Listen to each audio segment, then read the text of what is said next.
And if I'm fortunate enough to be elected president, the United States will reaffirm we have a strong and enduring national interest in Israel's security. In 2001, weeks after the attacks on New York City and on Washington, and frankly, the attacks on all of us, attacks that perpetrated, and they were perpetrated by the Islamic fundamentalists, Mayor Rudy Giuliani visited Israel to show solidarity with terror victims.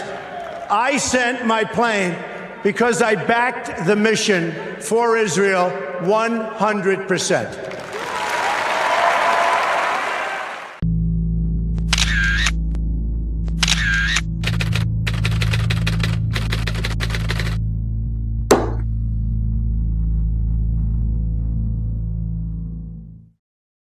Some evil is just, it can't be explained. Are these people happy? Are they joyous now? Are they celebrating? Oh, absolutely. They're Thank celebrating. God. There's one report, this has not been confirmed, but there's several reports that there was a cell, one of these cells, across the Hudson River.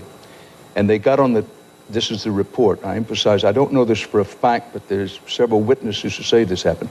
They got on the roof of the building to look across. They knew what was going to happen. Yeah. They were waiting for it to happen, and when it happened, they celebrated.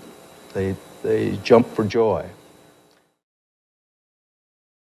In the days after 9/11, while Ground Zero continued to smolder, millions heard Dan Rather and various media outlets repeat vague and unconfirmed reports of arrests that took place that day. These rumors held that Middle Eastern men, presumably Arabs, were arrested in explosive-packed vans in various places around the city on September 11th, and that some had even been photographing and celebrating those events. What most do not realize is that those reports were not mere rumors, and we now have thousands of pages of FBI, CIA, and DOJ reports documenting those arrests. My binoculars, and I could see the towers from my window, and this is where I'm looking, and all of a sudden, down there, I see this van parked. And I see 3 guys on top of the van, and I could see that they were like happy. They didn't look shocked to me. They didn't look shocked. The men were spotted shortly after 8:46 a.m., yet somehow at this early stage, just minutes after the first plane strike on the World Trade Center, they were already positioned in a parking lot in Liberty State Park, taking pictures of the towers and celebrating. They left the scene shortly after being spotted, and at 3:31 p.m. the FBI issued an all-points bulletin advising officers in the greater New York area to be on the lookout for a white 2000 Chevrolet van with Urban Moving Systems sign on back. At 3:56 p.m., the van was spotted traveling eastward on State Route 3 in New Jersey and pulled over by Officer Scott DiCarlo and Sergeant Dennis Ravelli of the East Rutherford Police Department.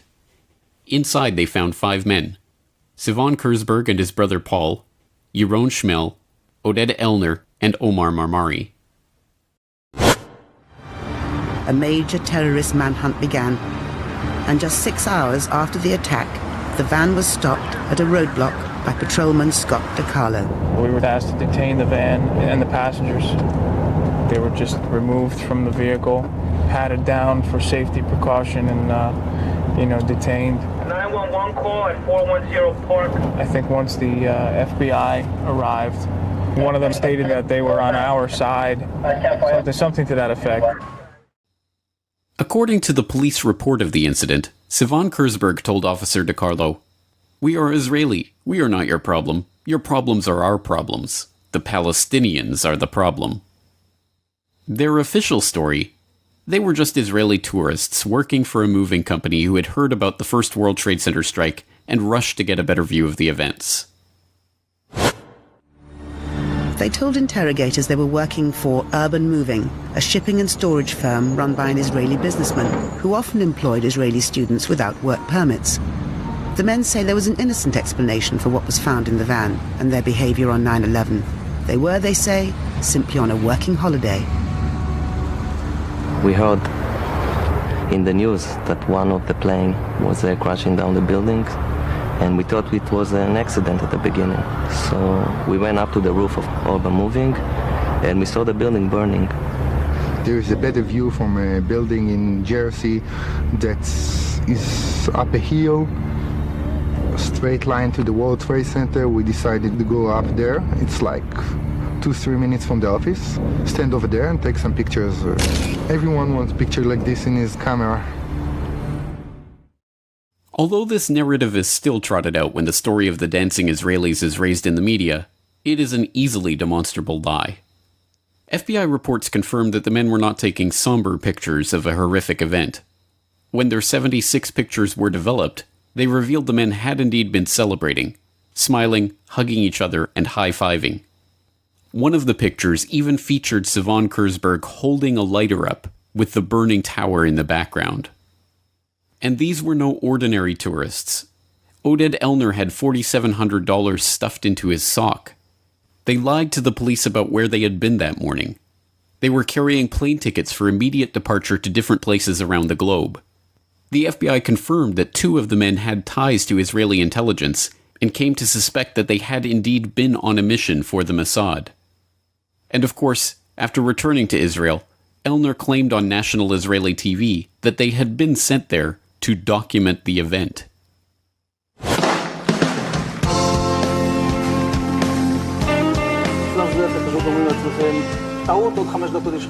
And at that point, we were taken for another round of questioning, this time related to our allegedly being members of Mossad. The fact of the matter is, we are coming from a country that experiences terror daily. Our purpose was to document the event. Their purpose was to document the event? But how could they possibly have known what event they were documenting at that point, before the second plane strike, when those few who even knew about the situation had assumed it to be an accident or pilot error? And when did they arrive at the parking lot to document the event anyway? The FBI reports show how the men gave confused and often conflicting accounts of when and how they learned about what was happening and when they arrived at the parking lot. Oded Elner even said they had arrived there shortly after 8 a.m., which would have been 45 minutes before the attacks even began. This is in line with one of the eyewitnesses that had placed their urban moving systems van at the parking lot at 8 a.m.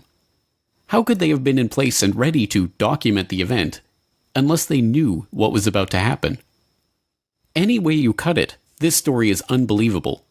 Men with documented connections to Israeli intelligence and working in the United States without appropriate permits were detained after having been caught celebrating the attack on the World Trade Center at a time when no one knew that the WTC strike was an attack. So surely these men are locked behind bars to this day, right? Surely they were transferred to Guantanamo and held without trial for 15 years as part of the war on terror, weren't they? No. They were immediately transferred to federal custody, held for 71 days, and then deported back to Israel. The owner of the urban moving systems company that had employed them, Dominic Suter, was investigated by the FBI too.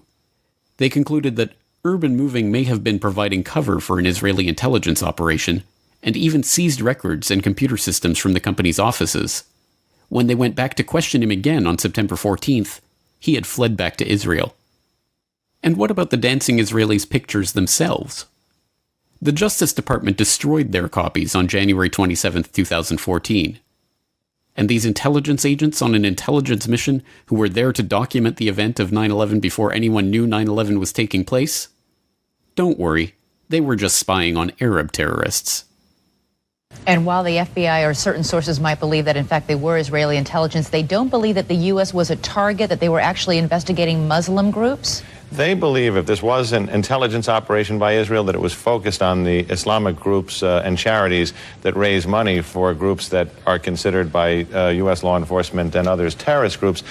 And you'll note that after September 11th, the U.S. moved on many of these groups with indictments, arrests, raids on their headquarters, something that hadn't happened prior to this. These are groups that Israel believes have been funding Hamas and other terrorist organizations. Groups that are responsible for most of the suicide bombings there.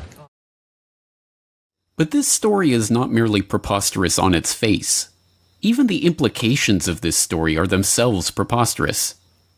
If indeed the official story is a ridiculous lie, then are we to believe that these crack Israeli Mossad operatives, who were presumably aware of the attack that was about to take place, had been sent to photograph the burning tower from a parking lot across the Hudson River?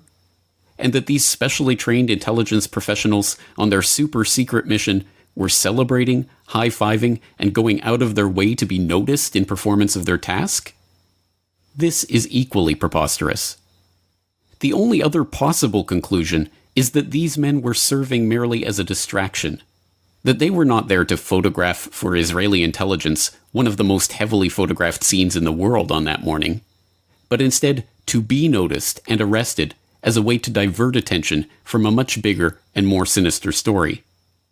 So if they were meant to distract from a bigger story, what story could that possibly be? It has been more than 16 years since a civilian working for the Navy was charged with passing secrets to Israel. Jonathan Pollard pled guilty to conspiracy to commit espionage and is serving a life sentence. At first, Israeli leaders claimed Pollard was part of a rogue operation, but later took responsibility for his work. Now, Fox News has learned some U.S. investigators believe that there are Israelis again very much engaged in spying in and on the U.S., who may have known things they didn't tell us before September 11th. Fox News correspondent Carl Cameron has details in the first of a four-part series. Since September 11th, more than 60 Israelis have been arrested or detained, either under the new Patriot anti-terrorism law or for immigration violations.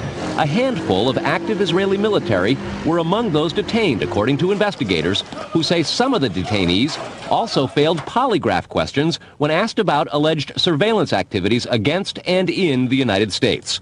There is no indication that the Israelis were involved in the 9/11 attacks, but investigators suspect that the Israelis may have gathered intelligence about the attacks in advance and not shared it. A highly placed investigator said there are, quote, tie-ins, but when asked for details, he flatly refused to describe them, saying, quote, evidence linking these Israelis to 9/11 is classified. I cannot tell you about evidence that has been gathered. It's classified information. Asked this week about another sprawling investigation and the detention of 60 Israelis since September 11th, the Bush administration treated the questions like hot potatoes. I would just refer you to the Department of Justice with it. I'm not familiar with the report. I'm aware that some Israeli citizens have been detained. With respect to why they are being detained and the other aspects of your question, whether it's because they are in intelligence services or what they were doing, I will defer to the Department of Justice and the FBI to answer that. Beyond the 60 apprehended or detained and many deported since September 11th, another group of 140 Israeli individuals have been arrested and detained in this year in what government documents describe as, quote, an organized intelligence gathering operation designed to, quote, penetrate government facilities. Most of those individuals said they had served in the Israeli military, which is compulsory there, but they also had, most of them, intelligence expertise and either worked for Amdocs or other companies in Israel that specialize in wiretapping. Earlier this week, the Israeli embassy here in Washington denied any spying against or in the United States. Carl, what about this question of advanced knowledge of what was going to happen on 9/11? How clear are investigators that some Israeli agents may have known something? Well, it's very explosive information, obviously, and there's a great deal of evidence that they say they have collected, none of it necessarily conclusive. It's more when they put it all together. A bigger question, they say, is how could they not have known? Almost a direct quote, Britt. The most phenomenal part of this report is not that it was eventually erased from the web by Fox News itself, but that it ever made it to the air at all. In December of 2001, Fox News investigative reporter Carl Cameron filed an explosive 4-part series that went in-depth into an Israeli art student spying ring that had been under investigation before 9/11, extensive Israeli wiretapping of sensitive U.S. government communications, and the 60 Israeli spies that were detained in the wake of the September 11th attacks. Unsurprisingly, the story was quickly dropped, and no mainstream journalists dared to continue probing into the matter. This is the real story of Israeli spies and 9/11. Not some vague rumors about some dancing Israelis, but an FBI dragnet that swept up the largest foreign spying ring ever caught red-handed on American soil. And although the FBI were convinced that these spies knew about 9/11 in advance, their investigations were stifled and the issue was swept under the rug. Rather than making Israel enemy number one in the war on terror, Israel remains to this day the U.S.'s most important ally.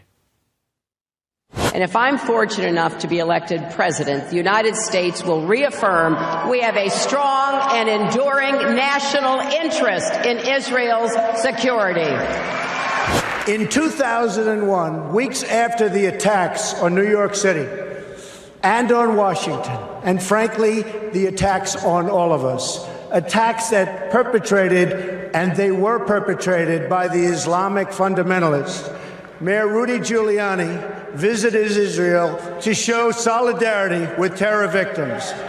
I sent my plane because I backed the mission for Israel 100%. But perhaps this is understandable. After all, we all remember how Yasser Arafat gloated about 9/11 and said it was good for Palestinians, right? Oh wait, that wasn't Yasser Arafat. It was Benjamin Netanyahu. The Israeli newspaper Ma'ariv has reported Israel's former Prime Minister Benjamin Netanyahu has publicly said the September 11th attacks have been good for Israel. Netanyahu said, quote, "We're benefiting from one thing, and that is the attack on the Twin Towers and Pentagon and the American struggle in Iraq." My name is Donald Trump, and I'm a big fan of Israel. And frankly, a strong prime minister is a strong Israel. And you truly have a great prime minister. In Benjamin Netanyahu, there's nobody like him. He's a winner. He's highly respected. He's highly thought of by all. And people really do have great, great respect for what's happened in Israel. So vote for Benjamin. Terrific guy, terrific leader, great for Israel. Given that the ultimate consequence of 9/11 was the beginning of a now 15-year-long struggle to transform the Middle East, a struggle that the neocons that went on to populate the Bush administration had been openly advocating since the clean break policy paper in the mid-1990s, it isn't hard to see how the September 11th attacks were indeed a boon for Israel. But information linking Israeli spies to advance knowledge of 9/11 remains classified information. In a world of true justice, the dancing Israelis and other Israeli spies with insider advance knowledge of the 9/11 attacks, who openly celebrated those attacks, would be the targets of the war on terror, not its beneficiaries.